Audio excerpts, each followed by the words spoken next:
Hey guys, Sam from Panel Precision. Today we're going to go over the new Defensive Edge Precision Rifle Leveling Kit. Okay, there's a lot of different ways to mount scopes, but I think the simplest way, and the way that Defensive Edge does it, is just by using some small, simple levels to make sure that your scope turret is perfectly in line with the axis of the bore and plumb to gravity. Now, if you go on YouTube, you'll see a lot of different ways to mount scopes, but this way is easy and you can do it anywhere you want to. You can do it on the tailgate of a truck, you can do it laying on the ground while you're out shooting, on a bench, your kitchen counter, wherever you want to. So what Defensive Edge did was they assembled a kit that gives you all the pieces that you would ever need to mount any scope combination that I can think of, at least, on any rifle combination. So let's break down what comes in the box. Okay, I took the peanuts out of the box, but when you open the box up, it's a pretty well packaged kit. You get your instructions right here, and then you also get 3 pieces that are pretty nicely wrapped in bubble wrap. So rather than showing you unwrapping all this stuff, I'm just going to lay it out. Okay, you can see here's the instructions that come with this. The instructions are also up on Defensive Edge's website right now, so you can go and take a peek at them online if you want. But in the box you have the instructions, and then you have 3 different levels, and they call them level 1, 2, and 3. Now this one is just kind of a utility level. They're all made out of aluminum, so all this stuff is really light and very nice. It's all anodized. But this one is just designed to sit up on top of something and check out the level that way. This one, if you guys have seen my video about mounting scopes, especially the guys that have emailed me about getting that piece, I use a level, and Bob at Defensive Edge actually showed me this trick, but you put a level on the underside of a turret housing and use that to line up your to level the scope off, but this will allow it to do that. Plus it'll sit on top of a rail and still hang out under the turret knob so you can see the bubble. Now this one will fit into a Remington 700 bolt raceway or any action that's similarly sized, and what this does for you is it lets you set the initial level on your receiver before you start leveling off in the other axis. The other thing that this level will be really good for is setting up either an angle cosine or an angle degree indicator on your rifle. So if you're still running one of those, this would be a really easy way to make sure that your receiver is spot on and that you set up your cosine indicator or your degree indicator perfectly.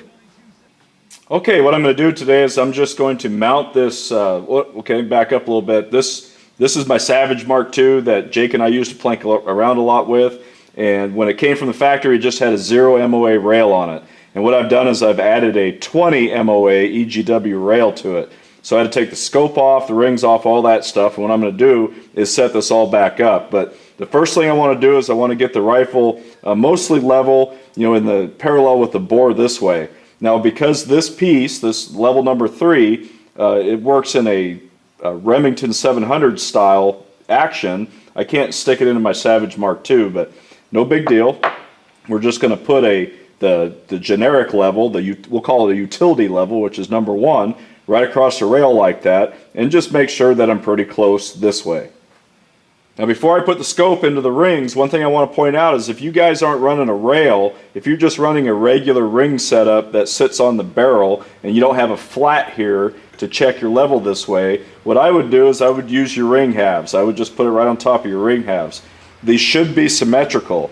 Now if you're working with a split half that goes up and down, you're going to have to figure something out. But if you're working with regular ring halves like this, you should be able to just go right across like that. Okay, well how we want to start with this is we want our scope sitting on there, we want our rail torqued down so you don't have to worry about it anymore, and I torque down my rings so they're firmly in place. Now the first thing I do is I set this up so I get the proper eye relief, and then after I figured out where my eye relief is, I want to make sure that the scope can rotate in the rings like this, but not too easily. I just want to be able to twist it around like that. Now this is a clamp-on anti-cant device. It's just a regular level one, but I'm going to leave it loose so that I can rotate it on the scope tube as well. And then when we get the scope all mounted down, we're going to set that up so that it is plumb to our reticle and our turret. Okay, when we get all done, that's what we want to see. We want to see our rail. So the axis of the board this direction is level, the turret is level, and the ring cap is synced up to the turret and the rail. So everything is plumbed together. so that when we dial our turret up and down, it's going to go up and down the amount that it's supposed to, and it's not going to go right or left. That's what it boils down to. But we have a couple of things to check first. Okay, so if you watched my video last year about mounting scopes, you saw that I used a piece of tool steel with a bubble level glued to it, which is actually a tool that Bob Carlock made for me. Well, this is the equivalent to that tool right here. This is a much nicer tool, obviously. It's just very well made, but it has a line here that lines up. You can put that on there and watch it on the other side of your rail, and that gives you a good balance point, so that'll just sit there.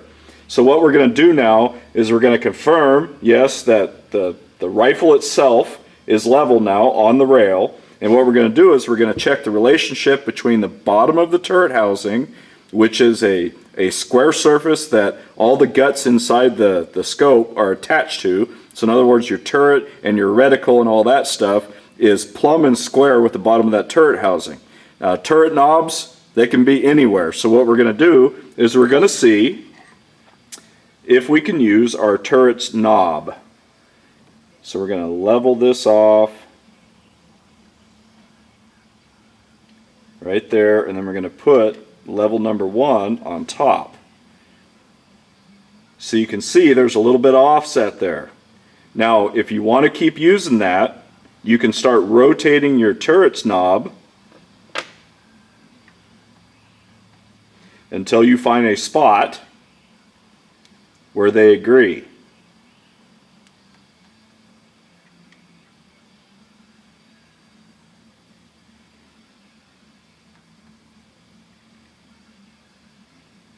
So we could use that right there. And it doesn't matter what kind of scope you're using. This is a Bushnell Engage, so it's on the inexpensive end of the spectrum. Night Force ATAC Rs are the same way because they clamp onto the turret knob, or the turret knob clamps onto the housing, the turret housing itself, or the turret, with set screws coming in from the side. You know, they can be all over the place. And the same thing with NXSs and the XRS2. Just about every scope I've messed with, there is a potential there for, you know, if you just drop a level on top of that turret knob, you aren't going to be right. You can usually turn them around like I just showed you though, and make sure that they are indexed to the bottom of the housing that way. And as long as they are, you can use that to get this leveled up. Okay, once you get that squared away on how you're going to set that up, you go ahead and torque down your cap screws, and you go ahead and line up your anti-cant device right here and just get them all lined up. And then when I'm done, I'm going to confirm everything. So everything's torqued down now. I have this level, which is level number 2, resting on the rail itself, and you can see it's square and level. Now I'm going to check to make sure that the bottom of my turret housing is level. So that means that the top here, which is level, is in line and squared up with the turret housing itself. So the knob is okay. And I went ahead and I tightened down my anti-cant device. So I'm done with this rifle. Now at the end of all this, I'm still going to go out and I'm going to shoot this on a plumb line. You know, first I'm going to lay down, I'm going to line up my level, get it perfect, and I'm going to be looking through my scope at a plumb line on my target backer and make sure that the reticle is perfectly lined up with that plumb line. And then I'm going to do a tall target test where I'm going to run up, you know, to the max scope travel and make sure that as I'm shooting, not only does it match up the values as I dial up, but that the impacts on my line go straight up so that they're perfectly plumb to gravity. So we want everything to go straight up and down, but you know, I just don't have a problem with that when I use tools like this to get this all started. Okay, so I'm going to put this accuracy first scope level on Jake's rifle, and this is his Savage Mark II, which is left-handed, and I'm using this Bushnell Forge that we've already been shooting on the rifle. Now everything is level, so we have the rail is leveled, the rifle's leveled, the bottom of the turret housing is leveled. We've already actually shot this one on a tall target test, but we cannot get that top turret knob to agree. No matter what I do, no matter where I rotate it, in the, you know, in the amount of rotation, the amount of travel I can get out of it. So to put that level on there, I'm not even going to bother with this one. I'm just going to take it off, get it out of the way, and I'm going to use the bottom side of the turret housing to reference that. So I know everything's level right now. So what I'm going to do is I'm just going to rotate my level until I get it where I want. should try this if you're right-handed. And then I'm going to torque that down, and I'm going to check everything again and make sure it's right. All right, well, it all looks pretty good. It's all tightened down.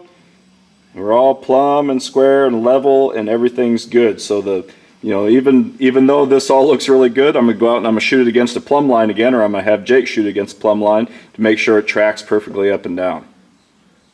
All right, so here's scope level number 3, and this is the one that just slides in the receiver. So this goes into a something the size of a raceway of a Remington 700. You can see it fits very well, sits in place there, and it gives you an excellent place to come up with a level on your receiver. And what that does for you is allows you to set up a angle cosine indicator or angle degree indicator, which is this little gadget right here, and it tells you what your angle is when you're taking a shot. Alright, well that's about it. If you guys want more information on mounting scopes, be sure to check out that video that I put on the YouTube channel last year, and I'll put the link in the description of this one.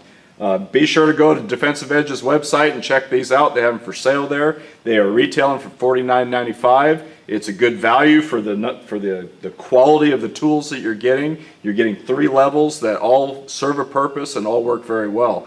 And it's been my experience that you buy stuff like this and it's not really a, it's marketed and sold as a specialty tool for doing one thing, but you'll find yourself using it for all kinds of things. So, be sure to check them out, and I'm sure that there's a bunch of you out there, judging by the emails that I got on Bob's tool that I used in that video last year. And that's what this one does. This is exactly the same deal, only a much fancier, much nicer tool. But check them out. They're defensiveedge.net. Thanks for watching the video. We'll see you next time.